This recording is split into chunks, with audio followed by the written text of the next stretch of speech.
In 1611 London, the printing press was an exclusively male domain. For a woman to publish a book under her own name carried immense social risk. Publishing a book of original theology that demanded female equality was practically a death sentence for her reputation. Emilia Lanier found a subversive solution.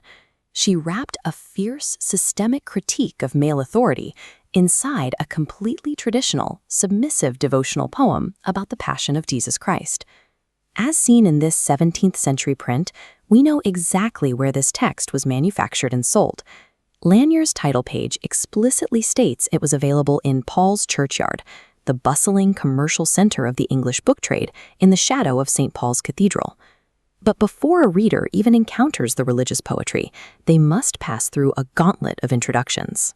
Lanier stacks the opening of her book with flattering dedications directed exclusively at England's highest-ranking nobility, targeting the Queen, princesses, and influential aristocrats.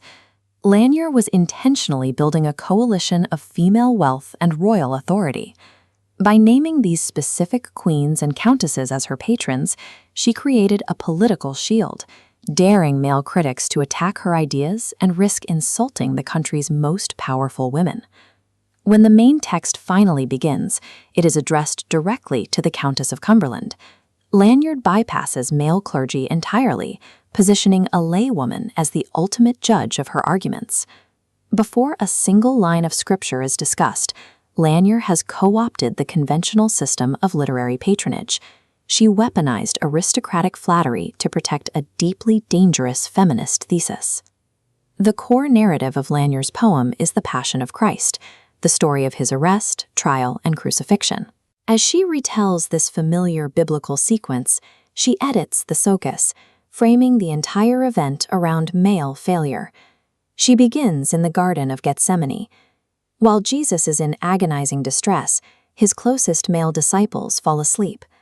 Lanier points out that these men, who pledged absolute loyalty, lacked the basic stamina to stay awake and support him in his darkest hour. From passive incompetence, the men escalate to active malice. Judas betrays Jesus for a financial payout, while Peter, the supposed rock of the church, cowardly denies him 3 separate times to save his own skin. During the trial before Pontius Pilate, Lanier highlights a crucial detail. Pilate receives a direct, righteous warning from his wife, urging him to have nothing to do with this innocent man. Pilate explicitly ignores her. Instead of listening to female wisdom, Pilate uses his state-sanctioned male authority to sentence Jesus to death, entirely to appease a bloodthirsty crowd of other men. Lanier effectively rewrites the central tragedy of the Christian faith. In her text, the crucifixion is a catastrophic failure of male leadership and justice. Right in the middle of Christ's trial, Lanier brings the narrative to a screeching halt. She steps out of the story to deliver her radical thesis, a section now known as Eve's Apology. In this 16th century engraving, we visualize Lanier's defense.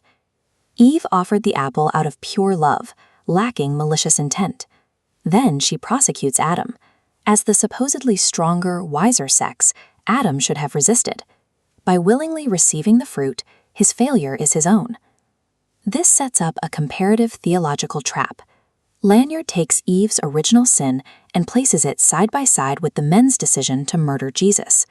She outlines a specific mathematical logic.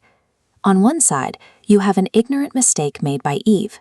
On the other side, you have the deliberate, malicious choice by men to kill God himself, a sin whose gravity infinitely outweighs Eve's.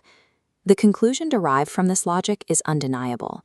Because men committed the ultimate historical crime, they have forfeited their theological right to rule, and women must be granted their liberty.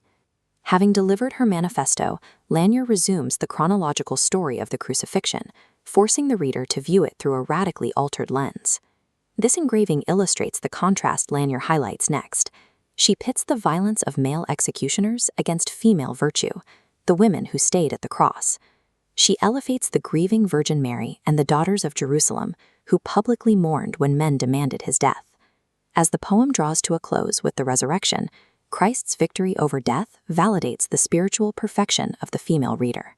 In a final rhetorical move, Lanier compares her patron, the Countess, to biblical heroines like Deborah and Judith, who historically outperformed men in times of crisis. When you trace the chronological journey of this text, the architecture is highly calculated. She starts with protective dedications, pivots to a radical apology for Eve, and finishes with a total vindication of women at the cross. Salve Deus Rex Judaeorum was a brilliantly constructed Trojan horse. Emilia Lanier took the absolute authority of the Bible and used it to systematically dismantle the theological roots of patriarchy.